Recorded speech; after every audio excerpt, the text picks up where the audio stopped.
I'm Avi Hoffman, chairman and founder and CEO of the Yiddishkeit Initiative, Why I Love Jewish, and our inaugural international virtual Why I Love YiddishFest. It is now 10 p.m. and we are bringing you a much more serious piece this evening. Tonight's been a little more serious. Those of you who saw The God of Vengeance at 8 o'clock. Tonight we are doing pieces with a little bit more of a serious bent. Tonight we are doing a piece called Address Unknown by Kressman Taylor. Kressman Taylor sounds like a man, but it was actually Catherine Kressman Taylor, who wrote this in New York in 1938. Now, 1938 was pretty early in the Nazi period. So when you see what she wrote, you will be pretty stunned at at how prescient she was for what was coming and what had already begun. In any event, she changed her name to Kressman Taylor because women were not really supposed to be writing little books and essays and novels and plays at the time. Tonight is part of our Liberation Commemoration events sponsored by Miami-Dade County. This was a series of events related to celebrating the liberators of the concentration camps, the Holocaust survivors, and those who are fighting the war against COVID today. And so Miami-Dade County sponsored these events, and we have surveys that will be put up in the Facebook and the YouTube, and we would appreciate very much, and Miami-Dade County would appreciate very much if you would fill out the surveys. Tonight's reading is dedicated to a very, very dear friend who produced this play at his theater, Gables Stage in Coral Gables, Florida. His name was Joseph Adler. He passed away this year, and it was a great loss to the South Florida community, theater community, and the theater community at large. His theater was considered one of the great regional theaters in America.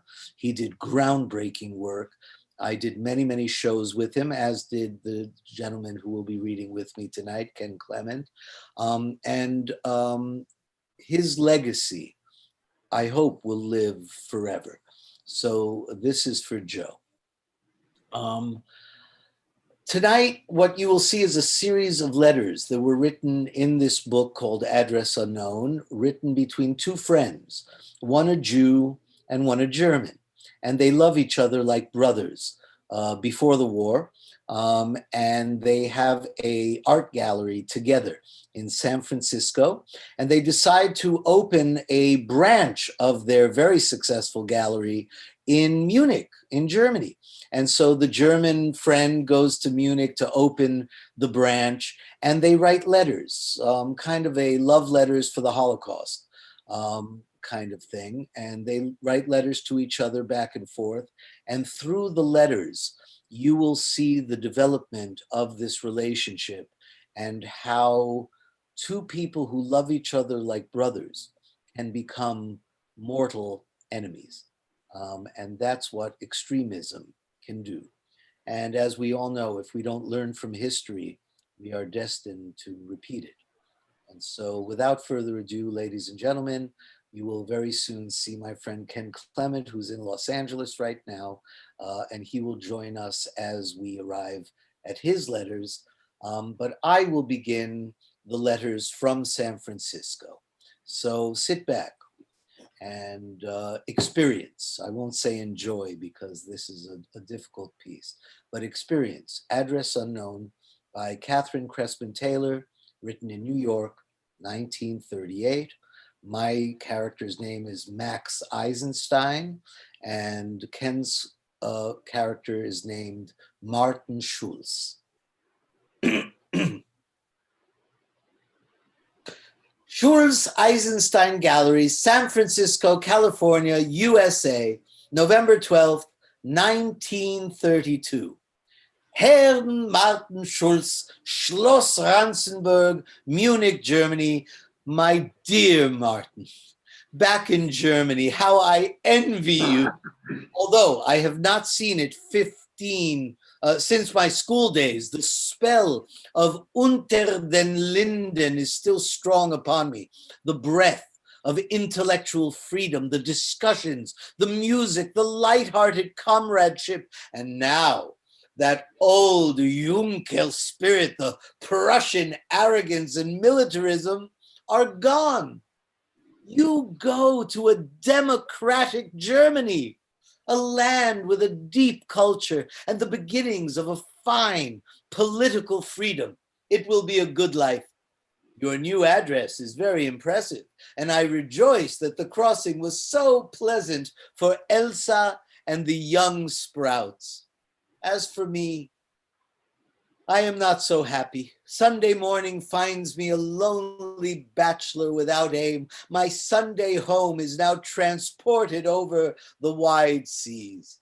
That big old house on the hill, your welcome that said the day was not complete until we were together again.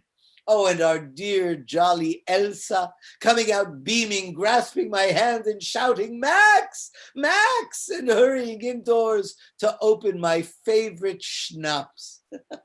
And the fine boys too. Oh, especially your handsome young Heinrich. He will be a grown man before I set eyes upon him again. And dinner. Shall I evermore hope to eat as I have eaten? Now I go to a restaurant, and over my lonely roast beef come visions of gebackner Schinken steaming in its burgundy sauce, of Spätzle, of Spätzle, and Spargel. No, I shall never again become reconciled to my American diet. And the wines, so carefully slipped ashore from the German boats, and the pledges that we made as the glasses brimmed for the fourth and the fifth and the sixth times. Of course, you are right to go. You have never become American, despite your success here. And now that the business is so well established, you must take your sturdy German boys back to the homeland to be educated. Elsa, too, has missed her family through the long years, and they will be glad to see you as well. The impecunious young artist has now become the family benefactor, and that too will give you a quiet little triumph. The business continues to go well. Mrs. Levine has bought the small Picasso at our price, for which I congratulate myself. And I have old Mrs. Fleischmann playing with the notion of the hideous Madonna. No one ever bothers to tell her that any particular piece of hers is bad, because they are all so bad. However, I lack your fine touch in selling to the old Jewish matrons. I mean, I can persuade them of the excellence of the investment, but you alone had the fine spiritual approach to a piece of art that unarmed them. Besides, they probably never entirely trust another Jew. A delightful letter came yesterday from Griselle. She writes that she is about to make me proud of my little sister. She has the lead in a new play in Vienna, and the notices are excellent. Her discouraging years with the small companies are beginning to bear fruit. Poor child, it has not been easy for her, but she's never complained. She has a fine spirit as well as beauty, and I hope the talent as well.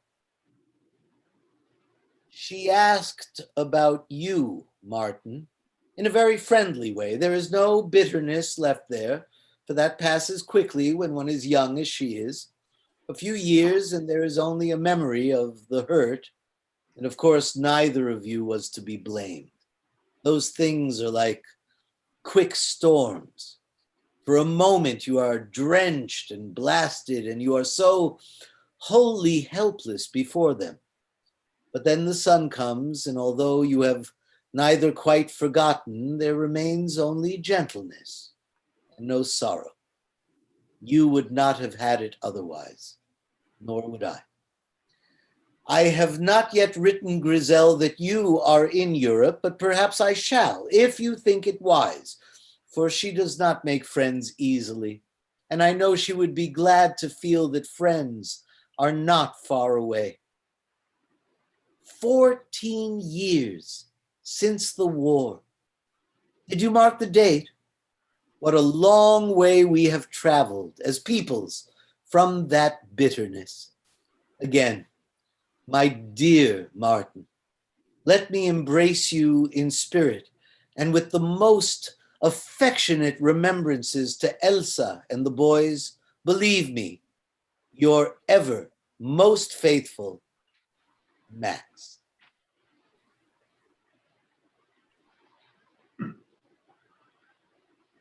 Schloss Stratzenberg 45, Munich, Germany, December 10th, 1932. Mr. Max Eisenstein, Schulze Eisenstein Gallery, San Francisco, California, USA. Max, dear old fellow. The checks and accounts came through promptly, for which my thanks. You need not send me such details of the business. You know how I am in accord with your methods. And here in Munich, I am in a rush of new activities. We are established, but what a turmoil. The house, as you know, I had long in mind, and I got it at an amazing bargain, 30 rooms and about 10 acres of park. You would never believe it. But then you could not appreciate how poor is now this sad land of mine. And the servants' quarters, stables, and outbuildings are most extensive.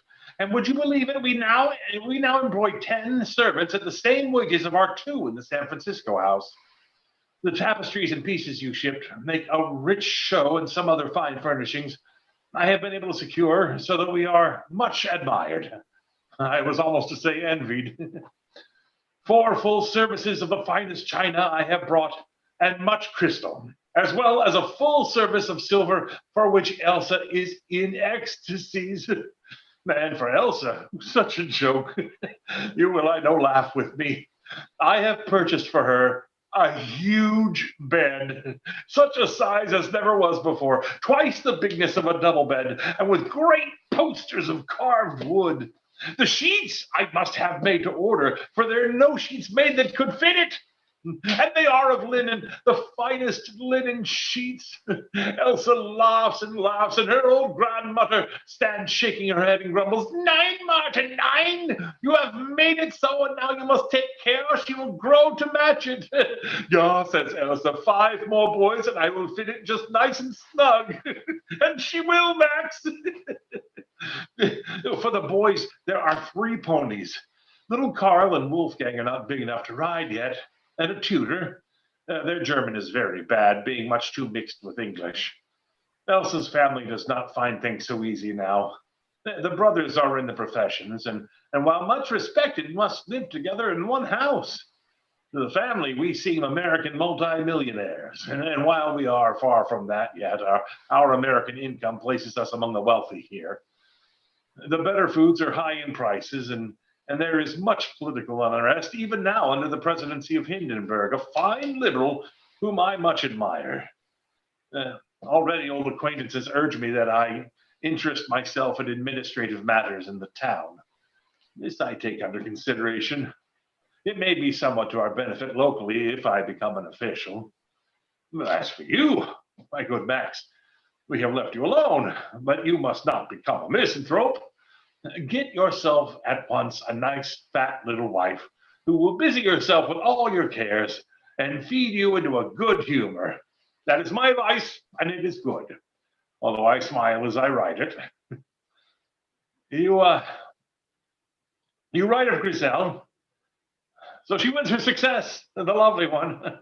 I rejoice with you, although even now I resent it that she must struggle to win her way, a girl alone. She was made, as any man can see, for luxury and for devotion, and the charming and beautiful life where ease allows much play of the sensibilities. A gentle, brave soul is in her dark eyes, but there is something strong as iron and very dangerous too. She is a woman who does nothing and gives nothing lightly. Alas, dear Max, as always, I betray myself. But although you were silent during our stormy affair, you know that the decision was not easy for me. You never reproached me, your friend, while little sister suffered. And I have always felt you knew that I suffered too, most gravely. What could I do? There was Elsa and my little sons. No other decision was possible to make. Yet for Griselle, I keep a tenderness that will last long after she has taken a much younger man for husband or lover.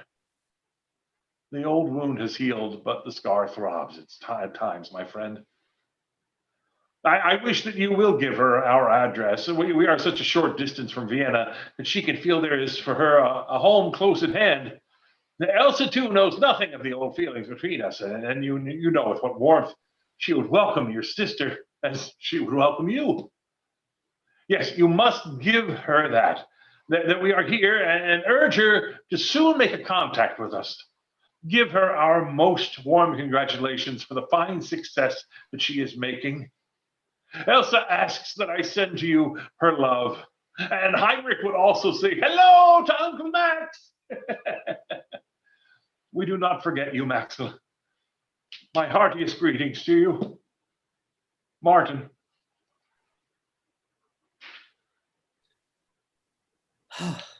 January 21, 1933.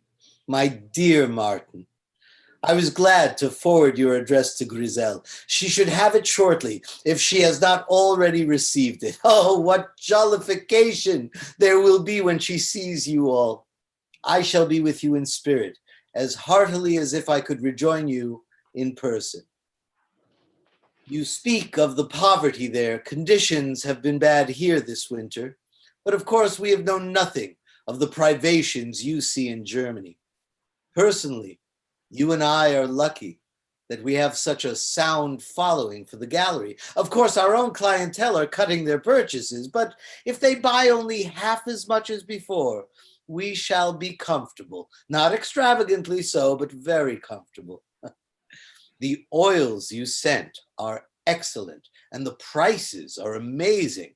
I shall dispose of them at an appalling profit almost at once. Oh, and the ugly Madonna is gone. Yes, to old Mrs. Fleischmann. How I gasped at her perspicacity in recognizing its worth, hesitating to set a price. She suspected me of having another client, and I named an indecent figure. She pounced on it, grinning slyly as she wrote her check. Oh, how I exulted as she bore that horror off with her. You alone will know. Alas, Martin, I often am ashamed of myself for the delight that I take in such meaningless little triumph. You in Germany with your country house and your affluence displayed before Elsa's relatives, and I in America gloating because I've tricked a giddy old woman into buying a monstrosity. What a fine climax for two men such as ourselves. Is it for this we spend our lives? To scheme for money and then to strut it publicly? Yeah, I'm always castigating myself, but I continue to do as before. Alas, we are all caught in the same mill. We are vain and we are dishonest because it is necessary to triumph over other vain and dishonest persons. If I do not sell Mrs. Fleischmann our horror, somebody else will sell her a worse one. We must accept those necessities. But there is another realm where we can always find something true. The fireside of a friend, where we shed our little conceits and find warmth and understanding, where small selfishnesses are impossible, and where wine and books and talk give a different meaning to existence. There we have made something that no falseness can touch. We are at home.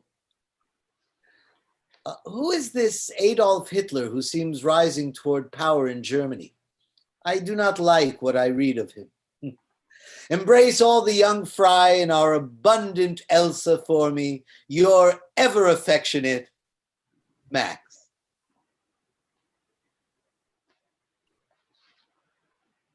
March 25th, 1933. Dear old Max! You have heard, of course, of the new events in Germany, and you will want to know how it appears to us here on the inside. I tell you truly, Max, I think in many ways Hitler is good for Germany, but I'm not sure. He is now the active head of the government. I doubt much that even Hindenburg could now remove him from power, as he was truly forced to place him there. The man is like an electric shock, strong as only a great orator and zealot can be. But I ask myself, is he quite sane?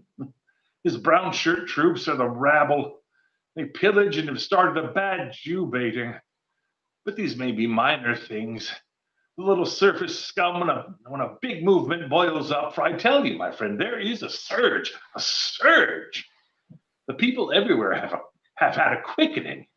You feel it in the streets and shops. The old despair has been thrown aside like a forgotten coat. No longer the people wrap themselves in shame, they hope again. Perhaps there may be found an end to this poverty.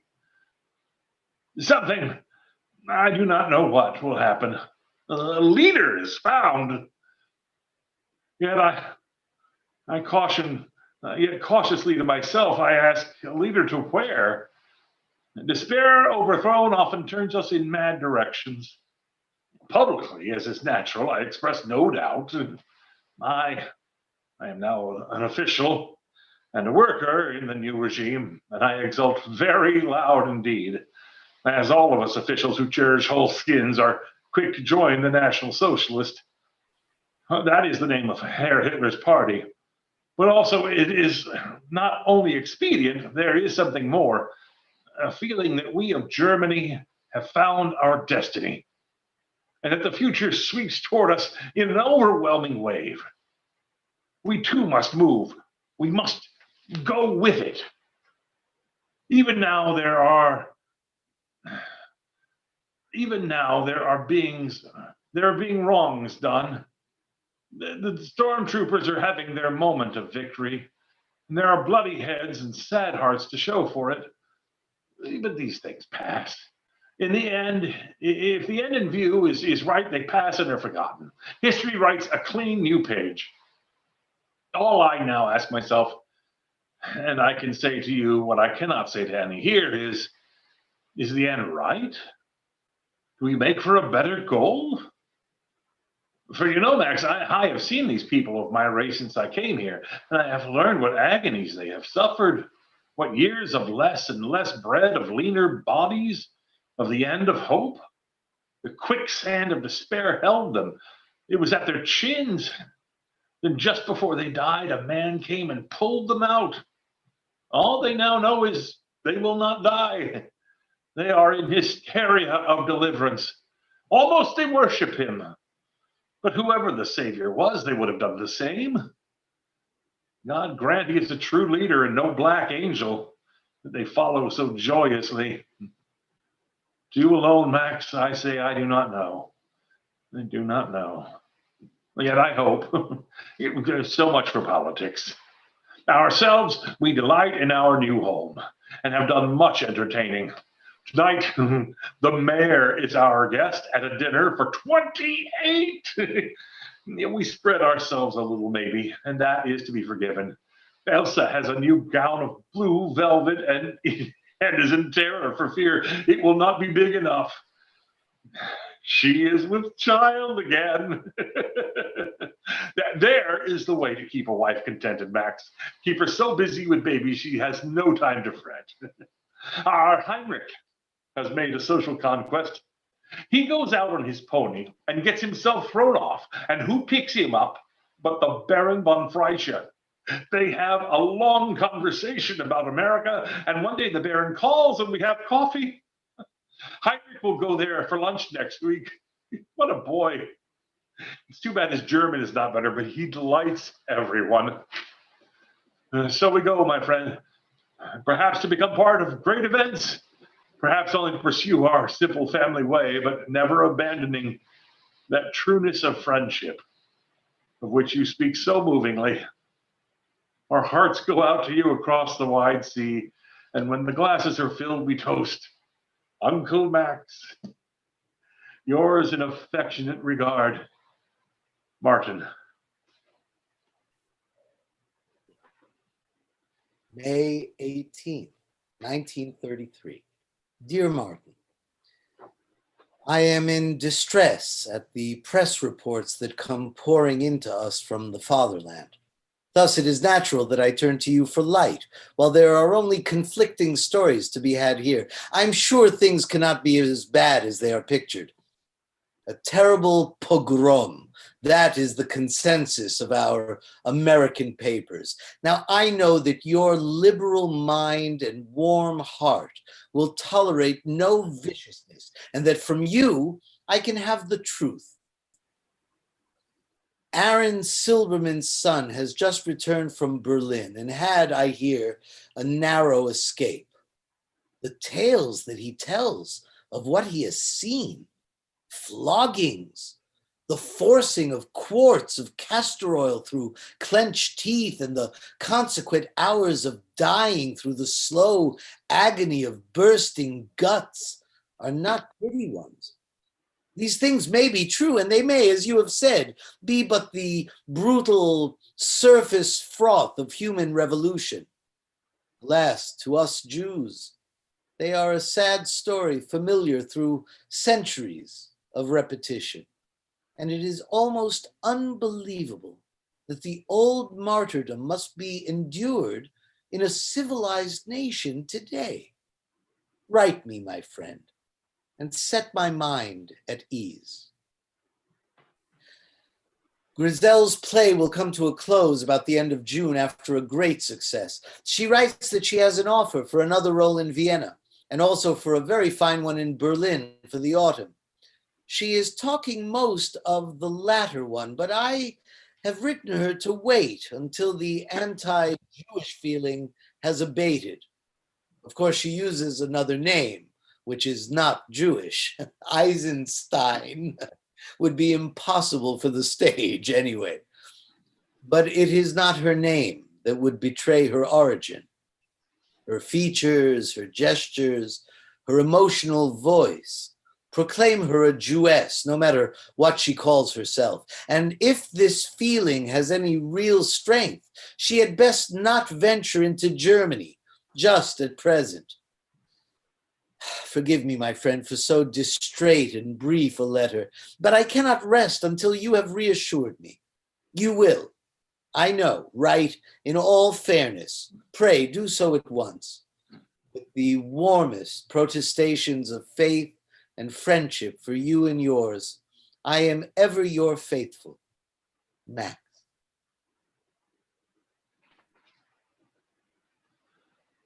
July 9th, 1933. Dear Max, you will see that I write upon the stationery of my bank. This is necessary because I have a request to make of you, and I wish to avoid the new censorship, which is most strict. We must, for the present, just continue writing each other. It is impossible for me to be in correspondence with a Jew, even if it were not that I have an official position to maintain. If a communication becomes necessary, you must enclose it with the bank drafts and not write to me at the house again. As for the stern measures that so distress you, I myself did not like them at first, but I have come to see their painful necessity. The Jewish race is a sore spot to any nation that harbors it. I have never hated the individual Jew. Yourself, I have always cherished as a friend. But you will know that I speak in all honesty when I say I have loved you not because of your race, but in spite of it. The Jew is the universal scapegoat. This does not happen without reason. And it is not the old superstition about Christ killers that makes them so distrusted. But this Jew trouble is only an incident. Something bigger is happening. If I could show you, if I could make you see the rebirth of this new Germany under our gentle leader. Not for always can the world grind great people down in subjugation. In defeat, for 14 years, we bowed our heads. We ate the bitter bread of shame and drank the thin gruel of poverty. But now we are free men. We rise in our might and hold our heads up before the nations. We purge our bloodstream of its baser elements. We go singing through the valleys with strong muscles tingling for a new work. And from the mountains ring the voices of Wodan and Thor, the old strong gods of the German race. But no, I am sure as I write, as with the new vision of my own enthusiasm burns, that you will not see how necessary is all this for Germany. You will see only that your own people are troubled. You will not see that a few must suffer for the millions to be saved. You will be a Jew first and wail for your people. This I understand. It is the Semitic character. You lament, but you are never brave enough to fight back. That is why there are pogroms. Alas, Max, this will pain you, I know, but you must realize the truth. There are movements far bigger than the men who make them up. As for me, I am part of the movement. Heinrich is an officer in the Boys' Corps, which is headed by Baron von Freische, whose rank is now shedding a luster upon our house, for he comes often to visit with Heinrich and Elsa, who he much admires. Myself, I am up to the ears in work. Elsa concerns herself little with politics, except to adore our gentle leader. She gets tired too easily this last month. Perhaps the baby's come too fast. It will be better for her when this one is born. I regret our correspondence was closed this way, Max. Perhaps we can someday meet again on a field of better understanding. As ever, your Martin Schulze.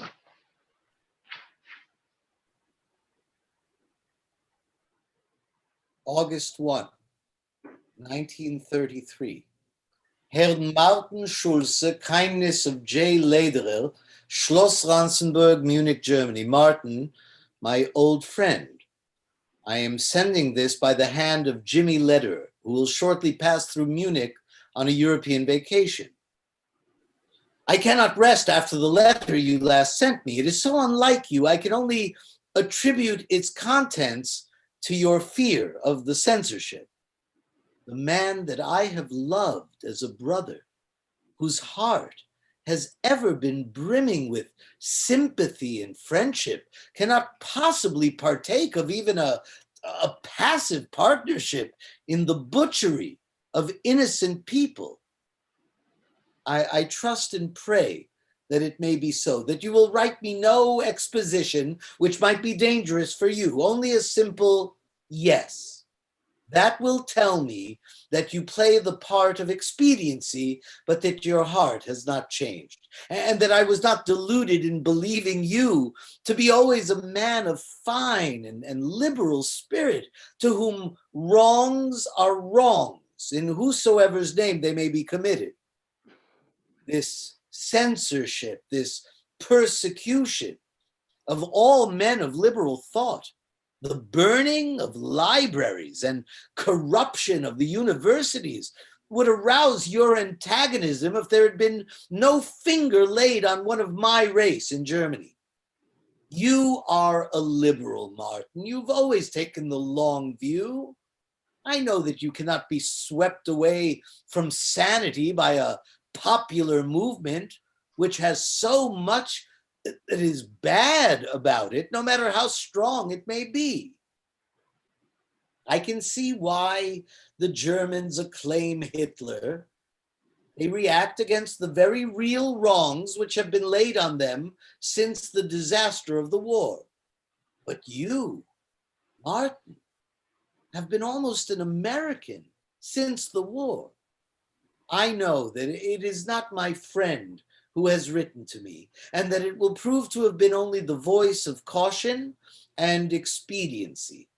Eagerly, I await the one word that will set my heart at peace. Write your yes quickly. My love to you all. Max.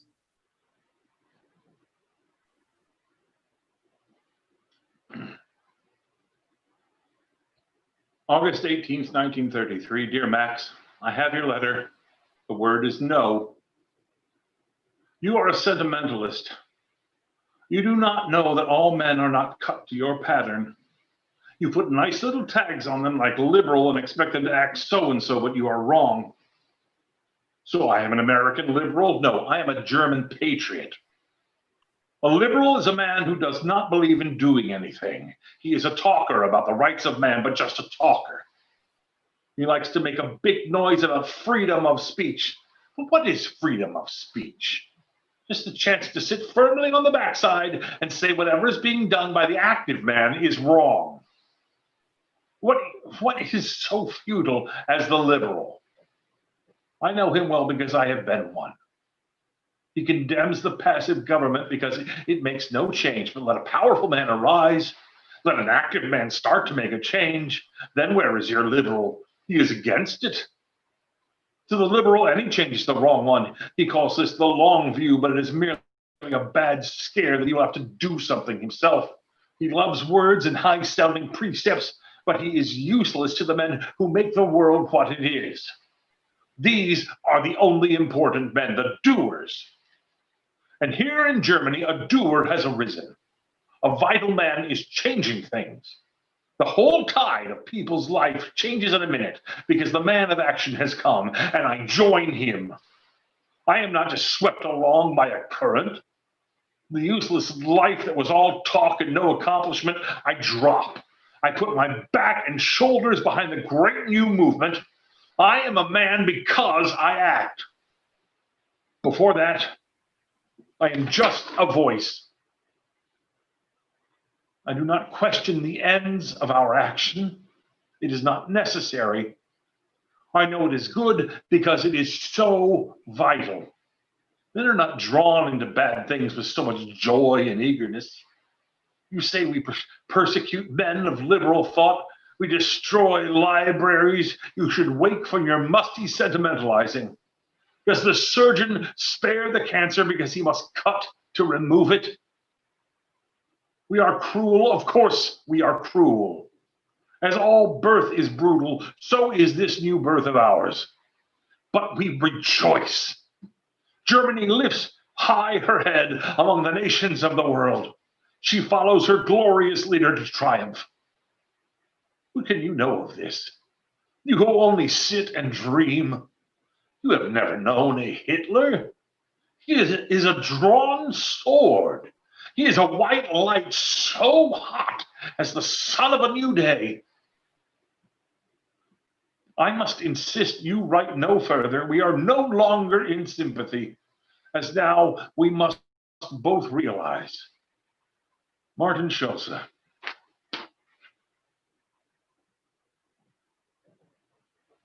September 5, 1933.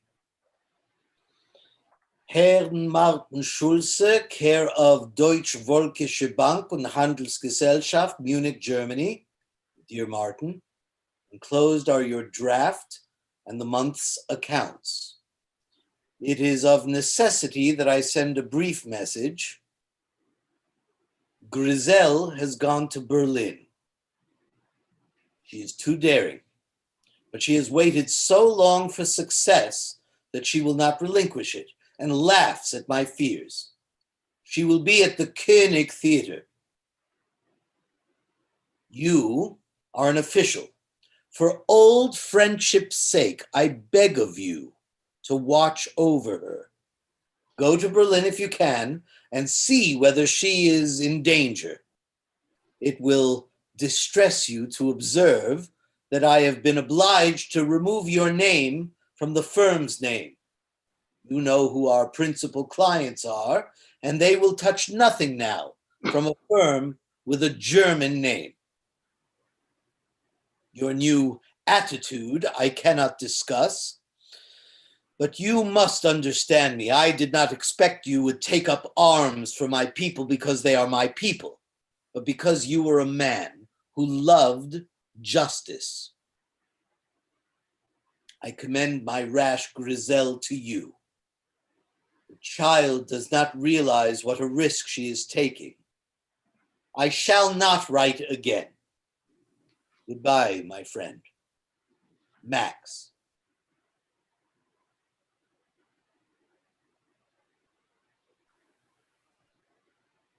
November 5th, 1933. Herr Martin Schulze, Care of Deutsch Volkische Bank und Handelsgesellschaft, Munich, Germany.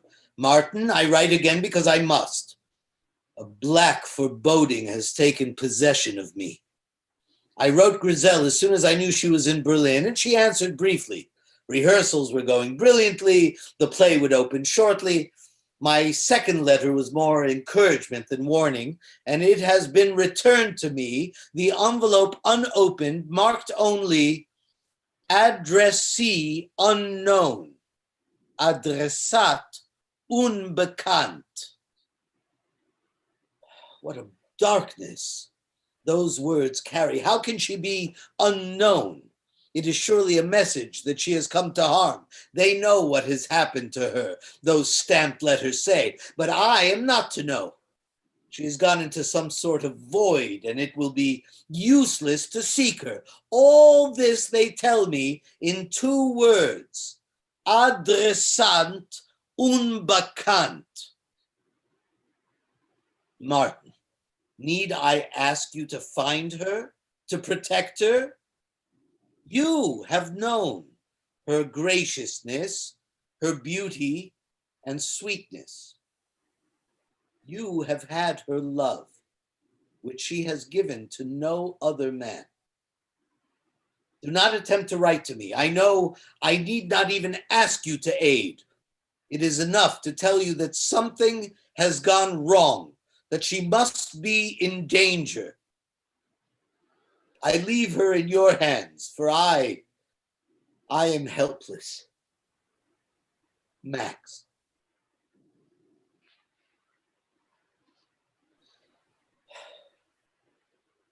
November 23, 1933. Herr Martin Schulze, Care of Deutsch-Völkische Bank und Handelsgesellschaft, Munich, Germany. Martin, I turn to you in despair. I could not wait for another month to pass, so I'm sending some information as to your investments. You may wish to make some changes, and I can thus enclose my appeal with a bank letter. It is Griselle. For 2 months, there has been only silence from her, and now the rumors begin to come into me. From Jewish mouth to Jewish mouth, the tales slowly come back from Germany, tales so full of dread. I would close my ears if I dared, but I cannot. I must know what has happened to her. I must be sure. She appeared in the Berlin play for a week, and then she was jeered from the audience as a Jewess. She is so headstrong, so foolhardy, the splendid child. She threw the word back in their teeth. She told them proudly that she was a Jewess. Some of the audience started after her. She ran backstage. Someone must have helped her, for she got away with the whole pack at her heels and took refuge with a Jewish family in a cellar for several days. After that, she changed her appearance as much as she could, and she started south, hoping to walk back to Vienna. She did not dare try the railroads. She told those she left that she would be safe if she could reach friends in Munich. That is my hope, that she has gone to you, for she never reached Vienna. Send me word, Martin.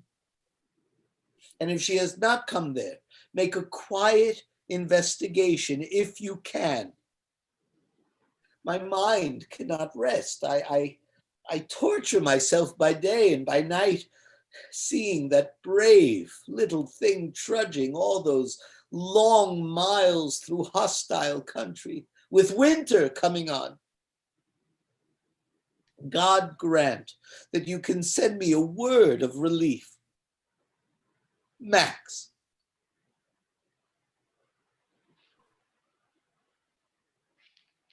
December 8th, 1933. Heil Hitler. I much regret that I have bad news for you. Your sister is dead. Unfortunately, she was, as you have said, very much a fool. Not quite a week ago, she came here with a bunch of stormtroopers right behind her. The house was very active. Elsa has not been well since little Adolf was born last month. The doctor was here and 2 nurses, with all the servants and children scurrying around. By luck, I answered the door. At first, I think it was an old woman. Then I see the face. And then I see the stormtroopers have turned in the park gates. Can I hide her? This is one chance in 1,000. The servant will be on us at any moment. Can I endure to have my house ransacked with Elsa ill in bed, and to risk being arrested for harboring a Jew and lose all I have built up here? Of course, as a German, I have one plain duty. She has displayed her Jewish body on the stage before pure young German men. I should hold her and turn her over to the stormtroopers. But this I cannot do.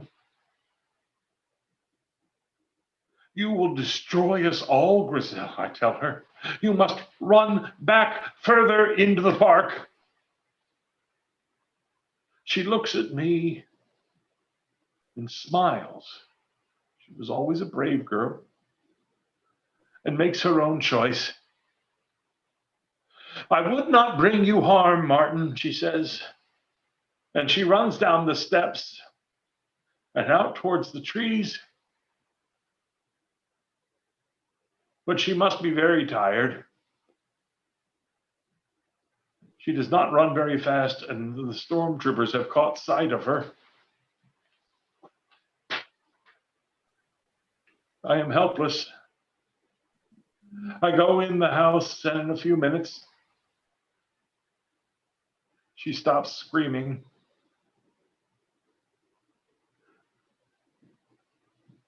And in the morning, I have the body sent down to the village for burial. She was a fool to come to Germany. Poor little Griselle. I grieve with you, but as you see, I was helpless to aid her. I must now demand you not write again. Every word that comes to the house is now censored. I cannot tell how soon they may start to open the mail to the bank, and I will no longer have any dealings with Jews, except for the receipt of money. It is not so good for me that a Jewess came here for refuge, and no further association can be tolerated. A new Germany is being shaped here. We will soon show the world great things under our glorious leader. Martin.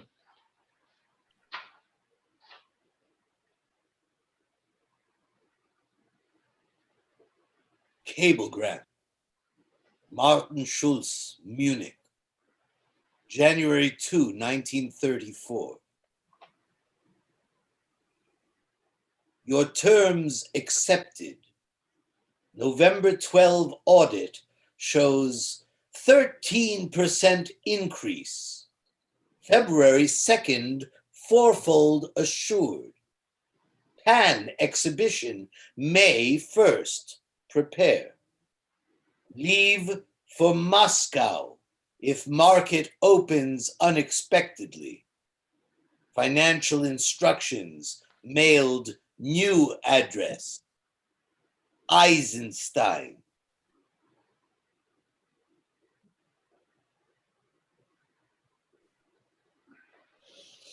January 3, 1934. Our dear Martin, don't forget Grandma's birthday. She will be 64 on the 8th. American contributors will furnish 1,000 brushes for your German Young Painters League. Mandelberg has joined in supporting the league. You must send 11 Picasso reproductions, 20 by 90, to branch galleries on the 25th. No sooner. Reds and blues must predominate. We can allow you $8,000 on this transaction at present. Start new accounts book 2. Our prayers follow you daily, dear brother Eisenstein.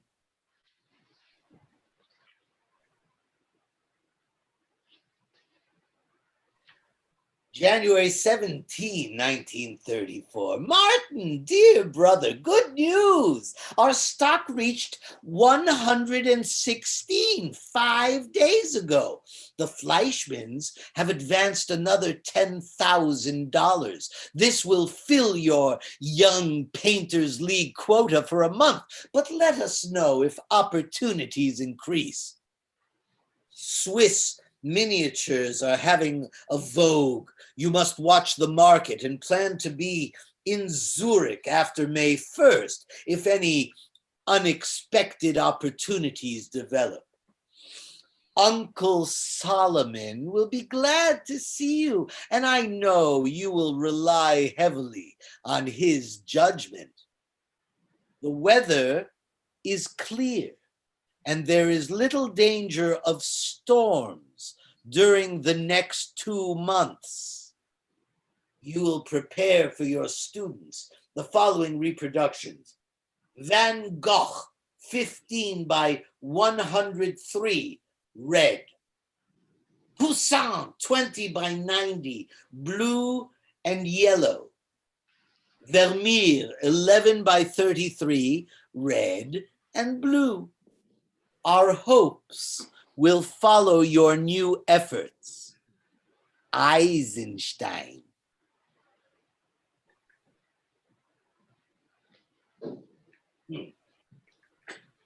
January 29, 1934.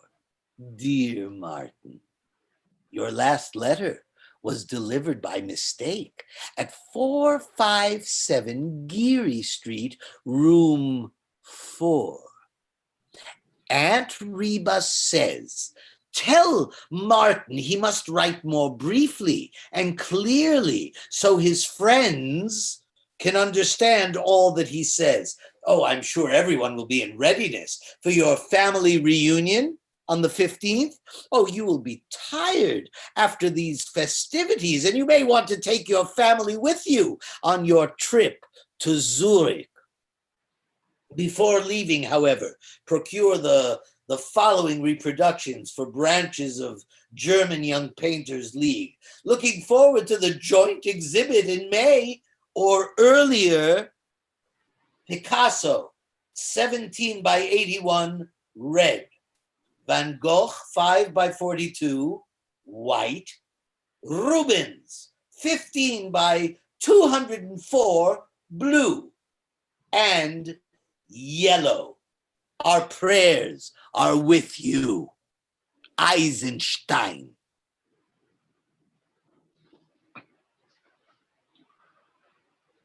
February 12th, 1934. Max, my old friend. My God, Max, do you know what you do? I shall have to try to smuggle this letter out with an American I have met here. I write an appeal from a despair you cannot imagine. This crazy cable, these letters you have sent, I am called into account for them. The letters are not delivered, but they bring me in and show me letters from you and demand I give them the code. A code? And how can you, a friend of long years, do this to me? Do you realize, have you any idea that you destroy me? Already the results of your madness are terrible. I am bluntly told I must resign my office. Heinrich is no longer in the boys' corps. They tell him it will not be good for his health. God in heavens, Max, do you know what that means? And Elsa, to whom I dare not tell anything, comes in bewildered that the officials refuse her invitations and Baron von Fleischmann does not speak to her on the street. Yes, yes, I know why you do it. But do you not understand? I could do nothing. What could I have done? I did not dare to try. I beg of you, not for myself, but for Elsa and the boys. Think what it means to them if I am taken away and they do not know if I live or die. Do you know what it is to be taken to a concentration camp?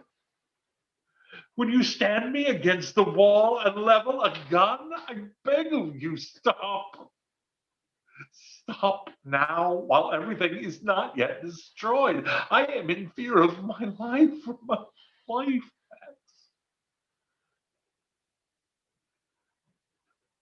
Is it you who does this?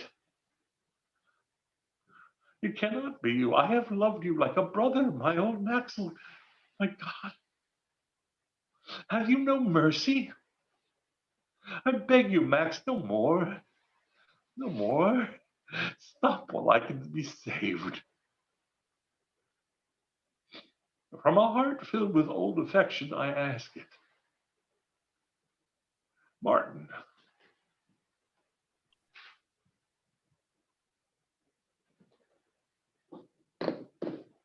February 15, 1934. Our dear Martin, several inches of rainfall here in 18 days. What a season. A shipment of 1,500 brushes should reach the Berlin branch for your painters by this weekend. This will allow time for practice before the big exhibition. American patrons will help with all the artist supplies that can be provided, but you must make the final arrangements. We are too far out of touch with the European market, and you are in a position to gauge the extent of support such a showing would arouse in Germany. Prepare these for distribution by March 24th. Rubens 12 by 77 blue, Giotto 1 by 317 green and white, Poussin 20 by 90 red and white. Young Bloom left last Friday with the Picasso specifications. He will leave the oils in Hamburg and Leipzig and will then place himself at your disposal. Success to you. Eisenstein.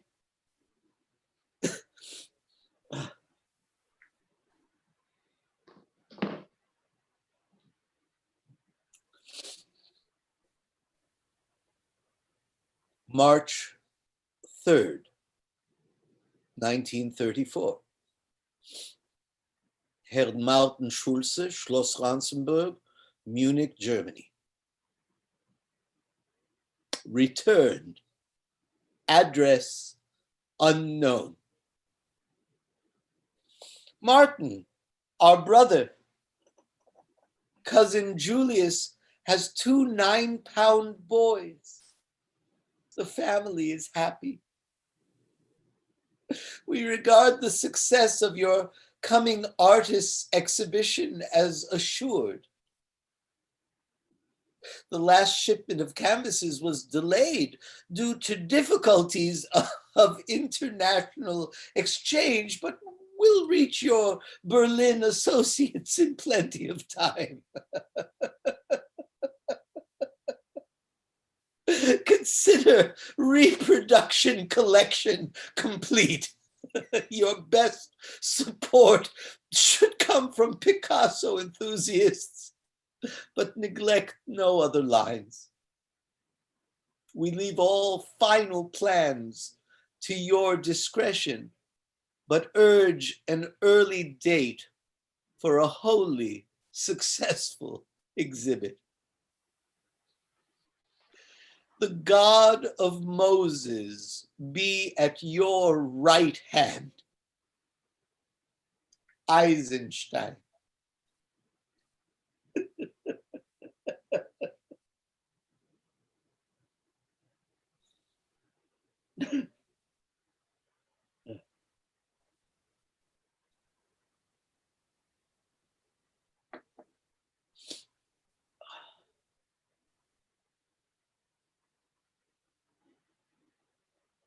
The end.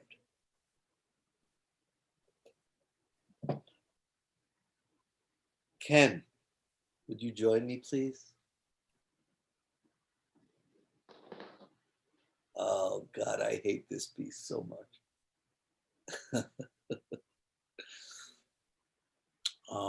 So, ladies and gentlemen, those of you who are still with us at 11:04 p.m., that is Catherine Kressman Taylor's Address Unknown. This is perhaps as relevant today as it was when she wrote it in 1938. Just as relevant. I'm sorry? It has relevance, don't you think? Just as relevant today with what where we live. Relevant today. There are Nazis marching in the United States of America today. And there are leaders who are not afraid to pursue division among people. And not just in the United States. So this is all over the world now. This is in Hungary. The right wing has risen in Hungary, in Poland, in many Eastern European countries. And there is a battle between the extremism and the liberalism. So, oh boy, Ken, it was wonderful. Performed this show for hundreds of school kids. That's right, we did. And it would always shatter me when the lights would come up at the end and we'd come down for a Q&A and there would be high school kids that would be crying. Right. And I remember specifically one girl in the front row, one performance saying, how can people do this to each other? And it just is always stuck with me about what this play means a lot to me because of what it meant to a lot of people. Right. And what I learned doing this show, because I have a lot of white ignorance. And but I have, thankfully, from my upbringing, I have a very open mind and I'm willing to learn.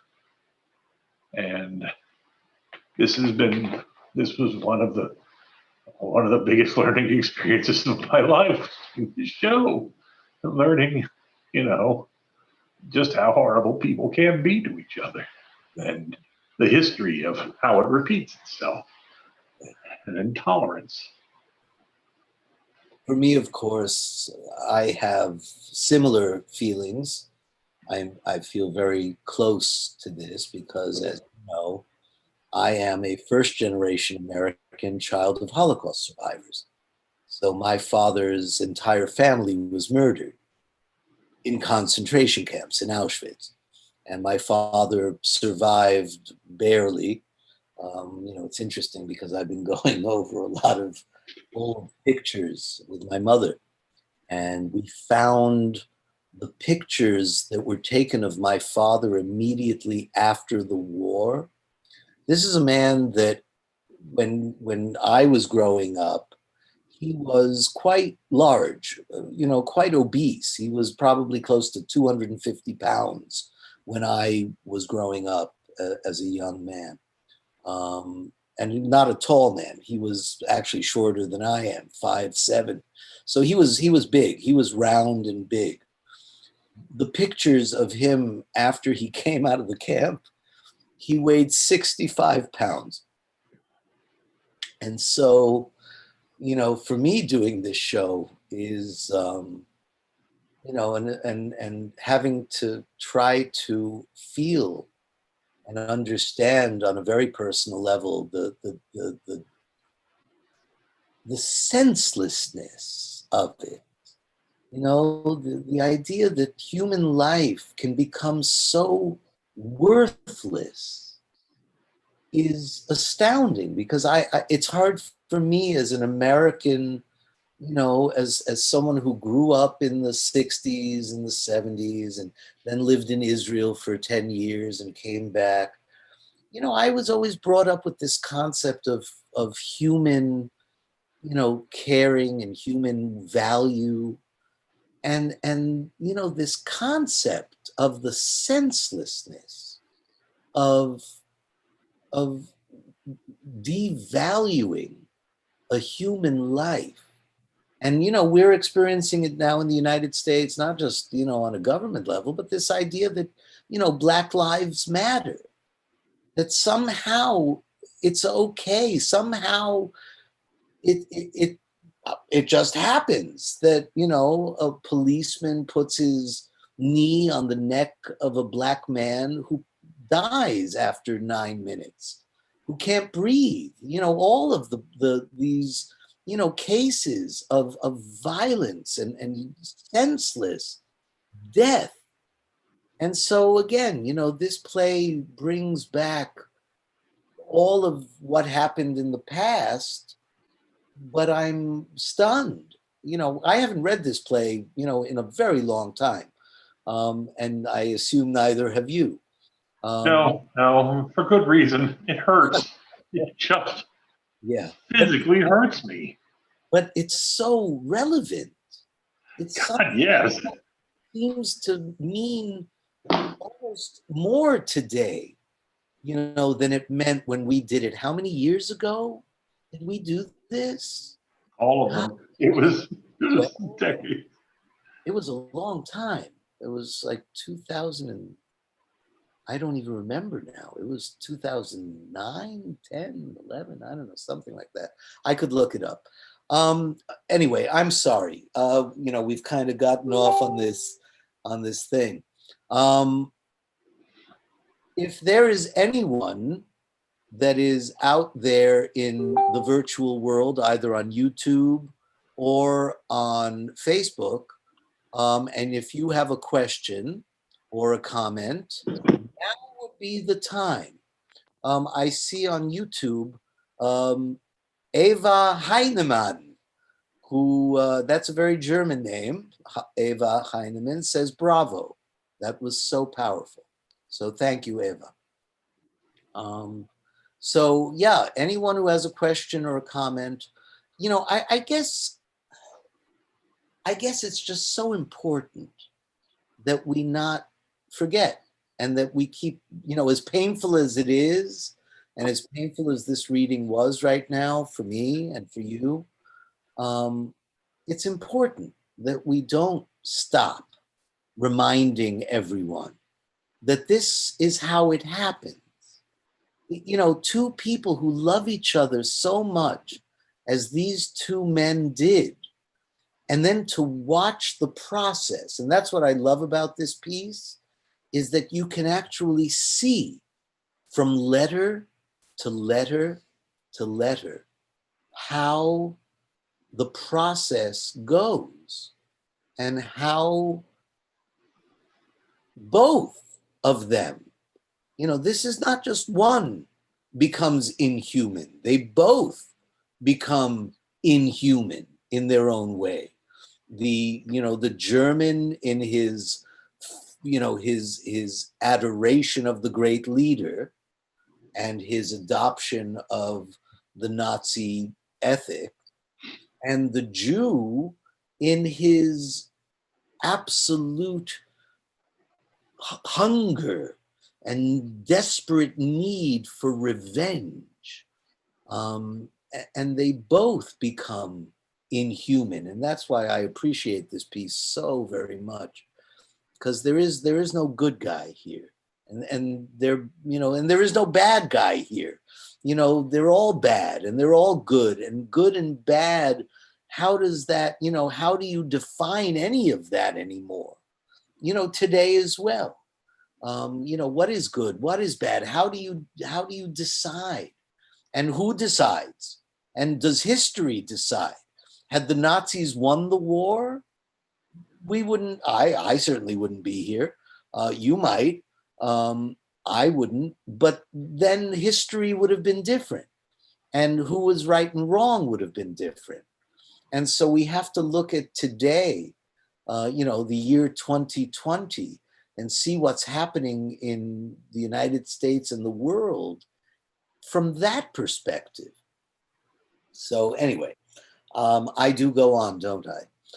It is now 11:14. Ken, is there any? Thank you. As I love you, man. Thank you so much. I love you. Thank you so much.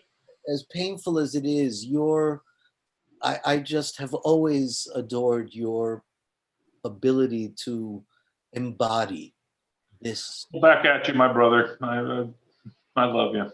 Thank you. Thank you. Thank you. Thank you for being part of our festival. And thank you for bringing this piece to life. Thank you. I don't see any more questions or comments. Oh, hold on. Eva says, it is a German name, I guess. I'm first generation American too. My parents fled Germany, lost a lot of people too. All right. I'm sorry. I'm very sorry. Who is Joe Adler? Ken? Oh God! You got an hour? Got an hour or two? Yeah.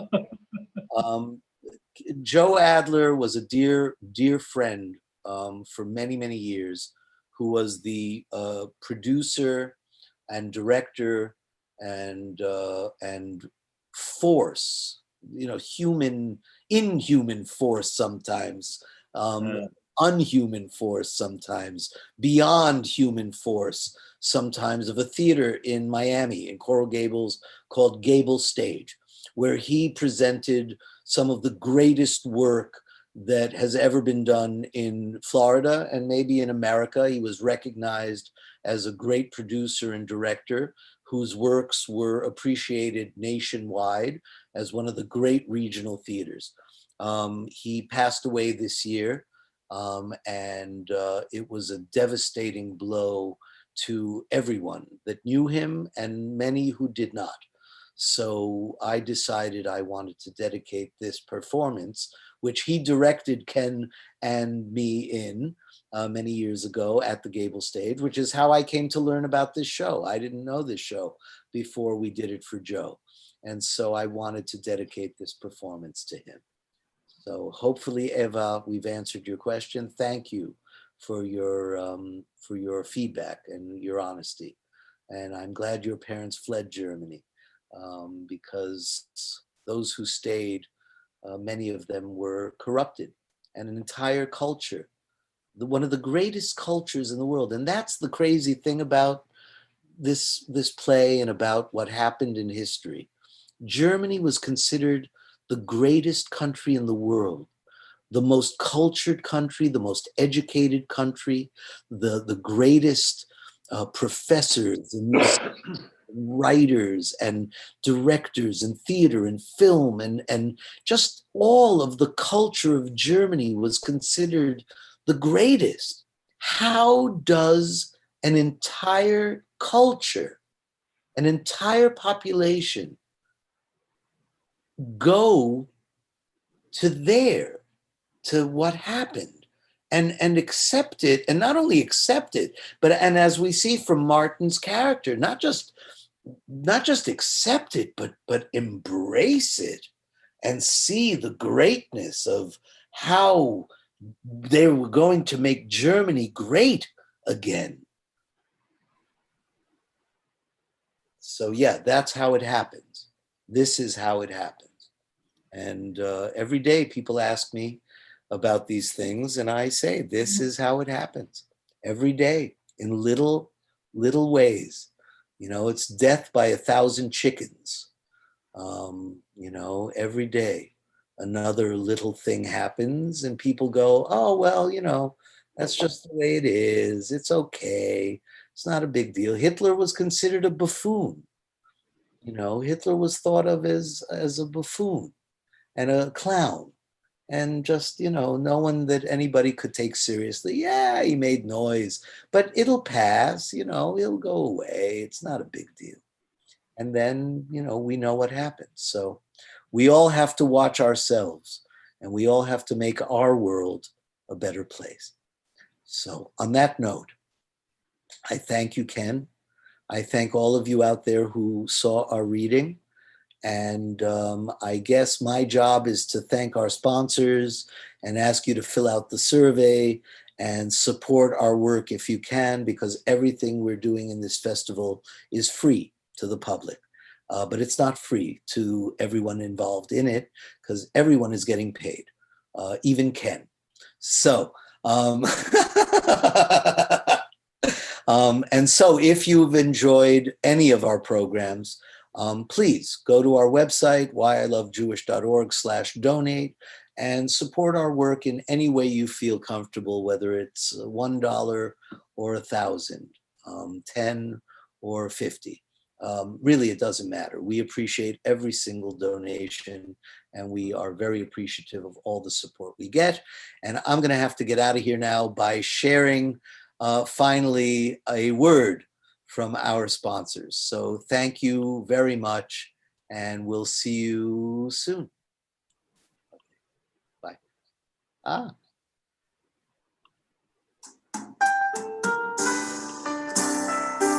Ken. Bye. Hi, bye. Stop your video. Stop your video, or just leave.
My name is Chaim Shaked.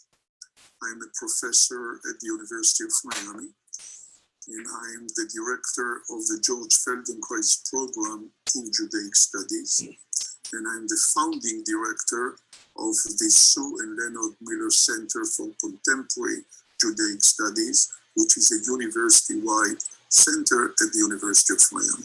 If we look today at the Jewish world, the Jewish communities in most countries still have segments which adhere to the old definition of who is a Jew, but much larger segments today consider themselves Jewish because they are part of a tradition, part of a culture. One such important element has become known more recently as Jewish peoplehood, a subject which is of great interest to me personally and to the programs which I am developing.